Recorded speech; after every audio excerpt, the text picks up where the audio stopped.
दोस्तों IR code के इस सीरीज में अभी तक हम लोगों ने कई चीज़ों को डिस्कस कर लिया है। हमने आपको उसकी परिभाषा के बारे में डिटेल से बताया था, बायपार्टाइट फॉरम के बारे में बताया था, ट्रेड यूनियन के बारे में बताया था, स्टैंडिंग ऑर्डर के बारे में बताया, आपको इंडस्ट्रियल डिस्प्यूट जो होगा उसके रिजोल्यूशन का क्या मैकेनिज्म होगा इसके बारे में डिटेल बताया, आर्बिट्रेशंस के बारे में बता दिया है।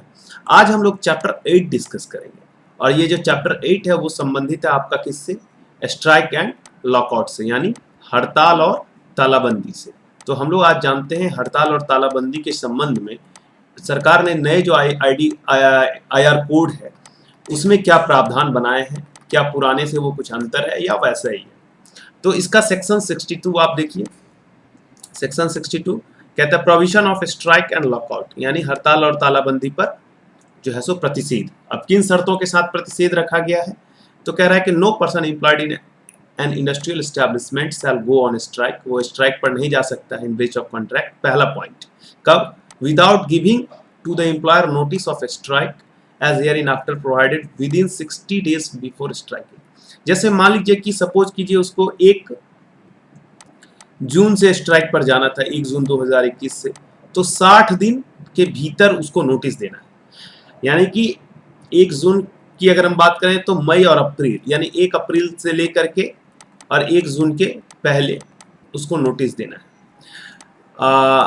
इस नोटिस में ये चीज ध्यान देना है कि वो नोटिस अगर वो सपोज कीजिए जनवरी में नोटिस दे दिया या फरवरी में नोटिस दे दिया कि हम स्ट्राइक पर जाएंगे 1 जून से, तो वो नहीं माना जाएगा। 60 दिन का जो बैरियर है कि उसी 60 दिन के अंदर उसको ये बात बतानी है।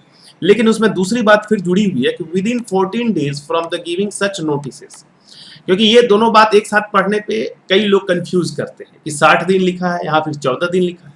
तो इसको सीधा सा समझिए कि सपोज कीजिए कि 1 अप्रैल को उसने नोटिस दिया, ठीक, तो 1 जून को वो अगर मान लीजिए जा रहा है, तो अप्रैल और मई लगभग 60 दिन हुआ। दिन का इधर उधर फर्क हो सकता है, आप थोड़ा जोड़ लेंगे उसको। तो 1 जून से अगर वो जा रहा है तो 1 अप्रैल या 2 अप्रैल जो भी हो 60 दिन के लिए वहां वो नोटिस देगा। वो 10 अप्रैल को भी दे सकता है, वो 15 अप्रैल को भी दे सकता है, वो 10 मई को भी दे सकता है। लेकिन 1 जून से अगर जा रहा है तो 1 जून के ठीक 14 दिन पहले, 16 मई या जो भी डेट आए, 17 मई, तो उस डेट को जो है सो वो कम से कम दे दे। यानी 14 दिन का मिनिमम गैप होना चाहिए। यानी कि आपको समझ लीजिए 60 दिन से लेकर के और 14 दिन तक का, और जिस दिन हड़ताल स्टार्ट होगी मान लीजिए आज, तो ये 60 दिन मैक्सिमम है कि 60 दिन पहले तक वो दे सकता है और मिनिमम 14 दिन पहले दे, और इस बीच में फिर वो नहीं दे। तो ये दो बातें आप स्पष्ट हो लीजिए कि 60 और 14 का उसका बैरियर है। मैक्सिमम 60 दिन और मिनिमम 14 दिन का जो है सो उसका लिमिट है उसको नोटिस देने का। तीसरा पॉइंट कहता है before the expiry of the date of strike. अब जो तिथि उसने निर्धारित की कि भाई हम 1 जून से हड़ताल पर जाएंगे, तो 1 जून की समाप्ति के पहले जो है वो हड़ताल पे नहीं जा सकता है, जो उसने नोटिस में स्पेसिफाई कर दिया है, मेंशन कर दिया है। During the pendency of any consolation proceeding before A consolation officer and 7 day after the conclusion of such proceeding. अब मान लीजिए किसी मैटर को लेकर के नियोजक के बीच में और श्रमिक के बीच में विवाद था और मैटर गया आपको सुलह पदाधिकारी के समक्ष। कंसलेशन ऑफिसर ने उस पर अपना कंसलेशन प्रोसीडिंग शुरू कर दिया। अब जब तक वो प्रोसीडिंग चल रहा है तब तक जो है वो उस मैटर को लेकर के हड़ताल पर वर्कर नहीं जा सकता है। और यदि मान लीजिए वो मैटर कंक्लूड भी हो गया, अगर वो फेल्योर हुआ, सक्सेस हुआ, जो भी हुआ, उसका जो भी रिपोर्ट मिला, उस रिपोर्ट के मिलने के 7 डेज तक का बैरियर फिर लगा हुआ कि 7 दिन के अंदर जो है सो हड़ताल पर नहीं जा सकता है। and 7 days after the cancellation of such proceeding. Next point है during the pendency of proceeding before a tribunal or a national industrial tribunal and 60 days after the conclusion of such proceeding.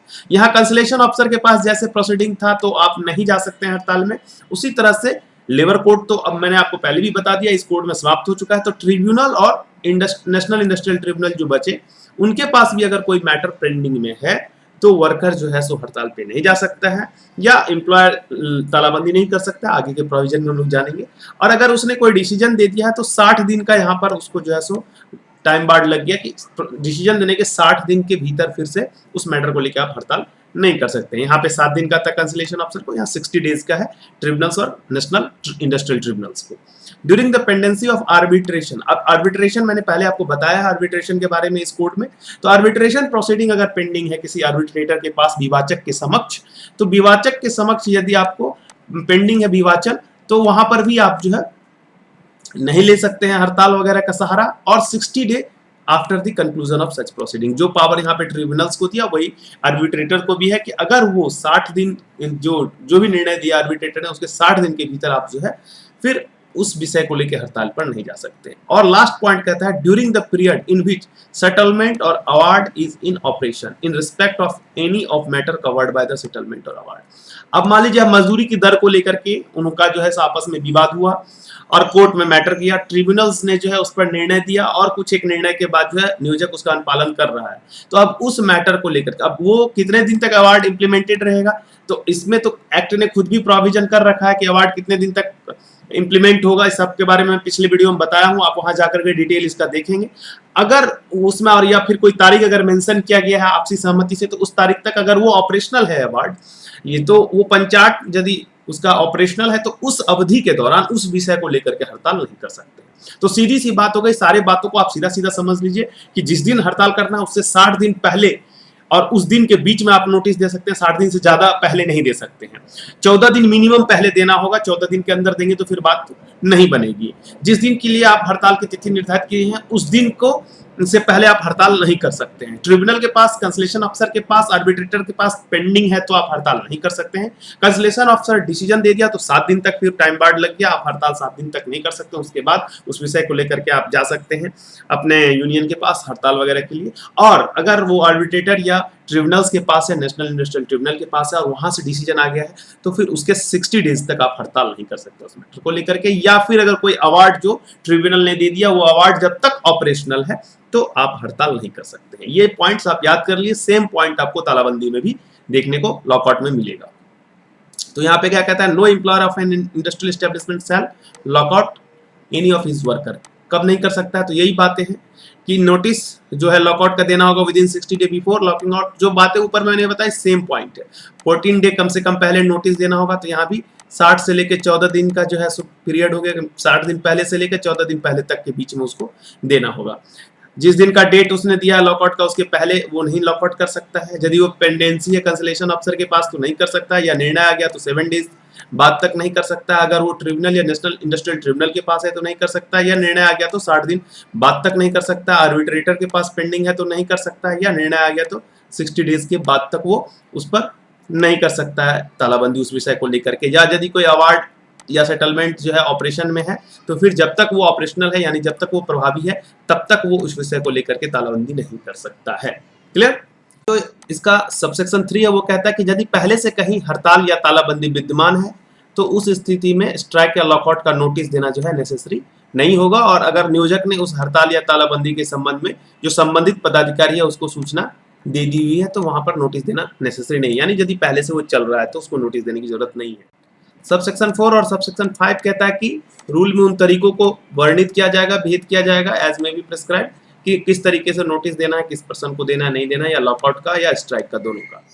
Subsection 6 कहता है कि on any day an employer receives from any person employed by him any such notices are referred in subsection 1 यानी strike का, और given to any person employed by him to any such notice referred in subsection 2 यानी lockout का, he shall within 5 days thereof report to the appropriate government or to such authority as the government may prescribe and to the cancellation officer the number of such notices received or given on that day। यानी कि सीधी सी बात है, यदि हड़ताल का या तालाबंदी का कोई नोटिस मिला है किसी को, हड़ताल का नोटिस नियोजक को मिलेगा, तालाबंदी का नोटिस कर्मचारी को मिलेगा, वर्कर को मिलेगा, तो वो 5 दिन के भीतर विदिन 5 डेज जो है समुचित सरकार को इसकी सूचना देंगे, या समुचित सरकार द्वारा जो प्राधिकृत प्रतिनिधि ऑथोरिटी उनको, और जो कंसलेशन ऑफिसर होगा उस एरिया का, सुलह पदाधिकारी होगा, उसको भी उसकी सूचना देंगे। यानी कि 14वें दिन अगर किसी ने दिया है तो कम से कम 5 दिन के भीतर यानी कि 9वें दिन तक इसका मतलब सूचना जो है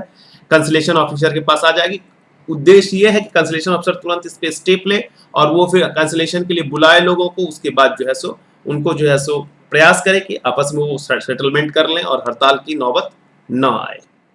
उसके बाद आपका जो है इसका सेक्शन 63 क्या कहता है, इलीगल स्ट्राइक्स एंड लॉकआउट। किन परिस्थितियों में हड़ताल या तालाबंदी को जो है इलीगल माना जाएगा, अवैधानिक माना जाएगा। तो इलीगल या गैर कानूनी हड़ताल तालाबंदी के संबंध में कहता है कि स्ट्राइक और lockout shall be illegal if it is commenced or declared in contravention of section 62। अब सेक्शन 62 में क्या बातें थी वो मैंने आपको क्लियर कर दिया। 60 दिन वाली बात है कि मिनिमम 60 डेज के भीतर देना है, 60 डेज से पहले नहीं दे देना है, 14 दिन कम से कम पहले दे देना है, या जो भी बातें उसकी है वो सारी बातें आपने देख ली। तो वो प्रोविजंस को हड़ताल या तालाबंदी में बिना फॉलो किए अगर कोई करेगा तो उसको इलीगल हड़ताल या तालाबंदी मानेंगे, इलीगल स्ट्राइक लॉकआउट होगा, फिर वो उस पर पेनल्टी प्रोविजन होगा। सेकंड पॉइंट कहता है continued in contraventions of the order made under subsection 7 of section 42।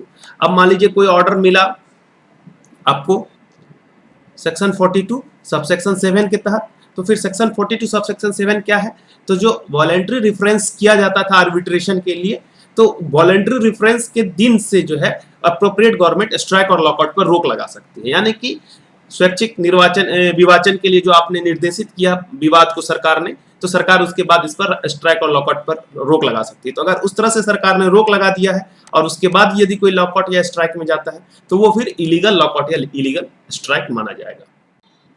अब मान लीजिए कि किसी हड़ताल या तालाबंदी को जो है किसी इंडस्ट्रियल डिस्प्यूट के परसुएंस में पहले से ही चालू कर दिया गया था। यानी कि सपोज कीजिए कोई इशू था एम्प्लॉयर के बीच, वर्कर के बीच, और इंडस्ट्रियल डिस्प्यूट क्रिएट हुआ और उसके बाद फिर जो भी प्रोसीजर से फॉलो हुआ उसके बाद जो है सो सेटलमेंट हुआ या जो भी है, लेकिन फिर जो है उस मैटर को लेकर के जो है सो उनके बीच डिस्प्यूट क्रिएट होता है और इस स्थिति में फिर से अगर वो हड़ताल वगैरह आता है, तो अगर वो प्रोसीजर को फॉलो करते हुए जो भी स्थितियां हैं उस प्रोसीजर को फॉलो करते हुए अगर वो हड़ताल में चले जाते हैं और वो हड़ताल अगर पहले से जारी है तो फिर वहां ये सारी बातें वहां पर आपको लागू नहीं होंगी। ठीक है, बशर्ते कि यदि उसको सेक्शन 42(7) के तहत रोका न गया। तो कहने का मतलब कि कोई भी लॉकआउट या स्ट्राइक इलीगल तभी माना जाएगा जब वो सेक्शन 62 का वायलेशन करे या सेक्शन 42(7) का वायलेशन करे। A lockout declared in consequence of an illegal strike or a strike declared in consequence of a illegal lockout shall not deemed to be illegal। अब मान लीजिए किसी ने गैर कानूनी तरीके से हड़ताल किया तो इलीगल स्ट्राइक कर दिया, तो उसके बाद गुस्सा से या फिर उसके क्या कह सकते हैं जवाब में एम्प्लॉयर ने लॉकआउट कर दिया तो उसको इलीगल लॉकआउट नहीं कहेंगे। यदि स्ट्राइक इलीगल था और उसके बाद अगर लॉकआउट हुआ है उसके कंसिक्वेंसेस में तो उसको इलीगल लॉकआउट नहीं कहेंगे। अगर लॉकआउट इलीगल है और उसके कंसिक्वेंस में एम्प्लॉयर ने हड़ताल कर दिया है तो उस वर्कर्स ने, तो उसको भी इलीगल स्ट्राइक नहीं कहेंगे। No person shall knowingly spend apply any money in direct furtherance और support of any illegal strike और लॉकआउट। और किसी भी प्रकार का इलीगल स्ट्राइक या लॉकआउट जो गैर कानूनी हड़ताल या तालाबंदी होगा, अगर उसमें कोई व्यक्ति पैसा इन्वॉल्व करता है या सपोर्ट करता है तो फिर ऐसी स्थिति में वो जो है उसको पेनल्टी का प्रोविजन किया गया, जो आगे पेनल्टी सेक्शन में हम लोग उसको डिस्कस करेंगे।